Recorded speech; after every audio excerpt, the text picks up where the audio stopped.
Welcome back to Ranch Beat, where every country song has a story, and we tell it. I'm James, and today we're tackling one of those songs that everyone thinks they know until you actually listen to the words. Here's what most people don't know.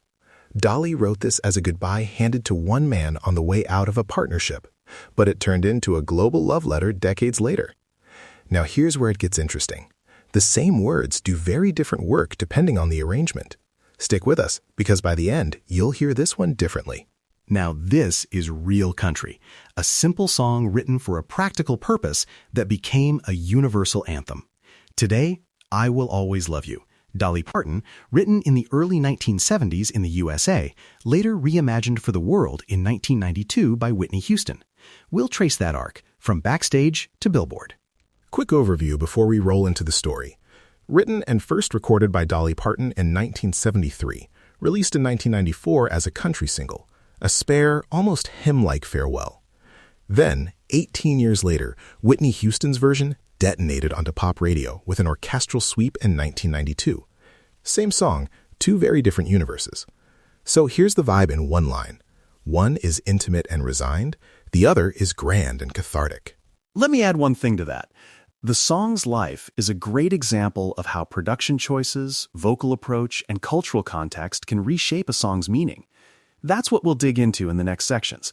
The history, the lyrics, who made the record, the drama, and how the music itself shifts the emotional center. Okay, history and context. Let's roll this back to the beginning.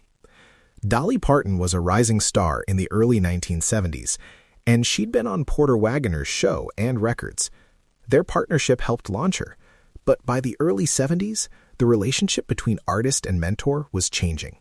She needed artistic freedom and to own her voice. So she writes a song that's a goodbye, but not a bitter one, more like closing a chapter with love intact.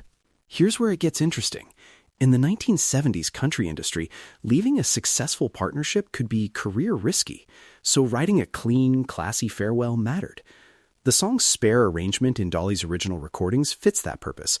It's not showy, it's a statement. And it landed in a culture where listeners expected sincerity and storytelling, so the song's honesty was its strength. So what's the title doing for us? I Will Always Love You. It's simple, but double-edged. It's a vow, yes, but it also signals finality. The words are a bridge between gratitude and separation. Listen to the phrase and you'll hear both comfort and goodbye in the same breath. That one line tells you everything about the song's emotional job.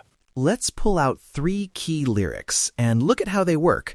First, if I should stay, I would only be in your way. That's brilliantly economical. It admits love but prioritizes the other person's growth. Second, I hope life treats you kind, and I hope you have all you've dreamed of. That line expands the personal into the benevolent. Third, and I wish you joy and happiness, but above all this, I wish you love. It circles back to love as both blessing and release.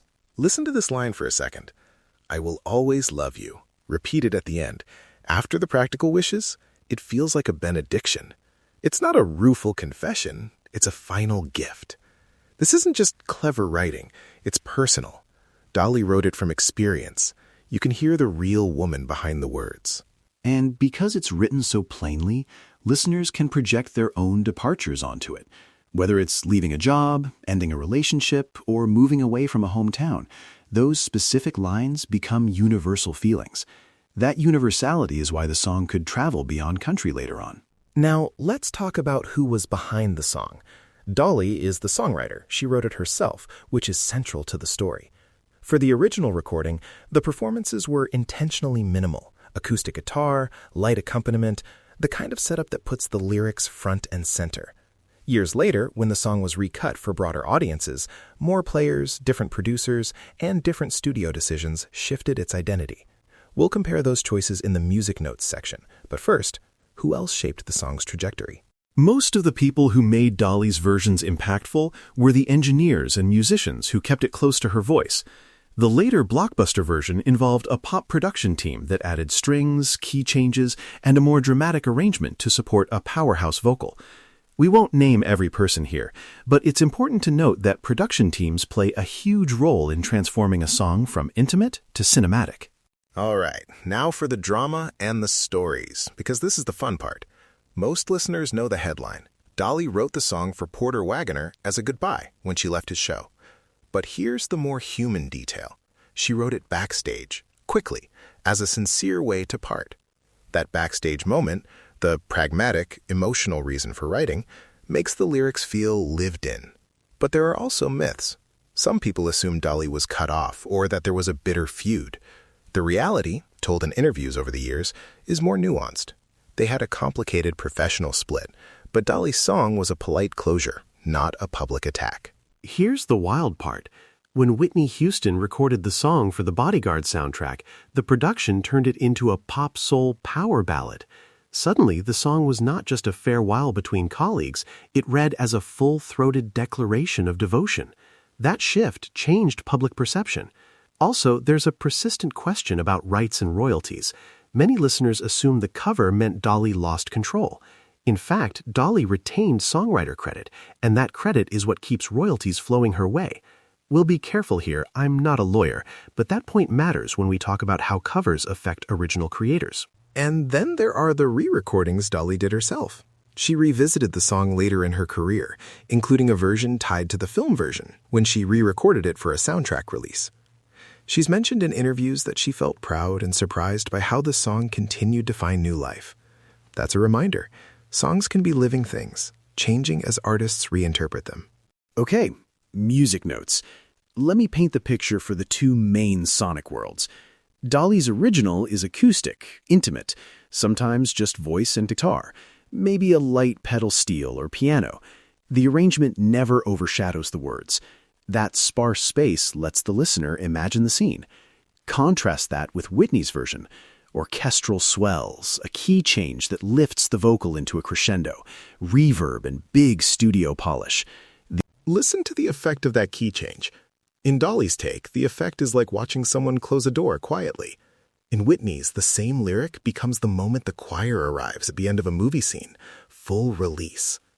One production choice doesn't make the lyrics better or worse. It just changes what part of the song's emotion is emphasized.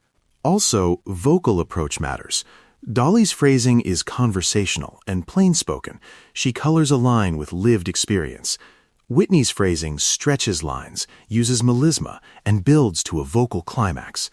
Those choices map onto genre expectations. Country favors narrative clarity. Pop, soul favors vocal spectacle. Both are valid. They just answer different emotional questions the listener might bring to the song. Here's a quick studio anecdote that you'll love. Dolly has said she wrote the song after deciding to leave a professional situation. It came fast. Sometimes the clearest songs arrive that way. That sense of improvisational honesty is baked into the recording. Compare that to a studio crafted for a blockbuster. Polished takes, multiple overdubs, arrangers writing string parts.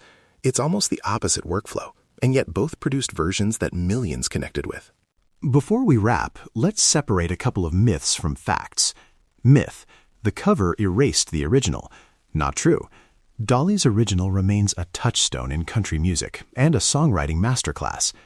Myth: Dolly didn't benefit.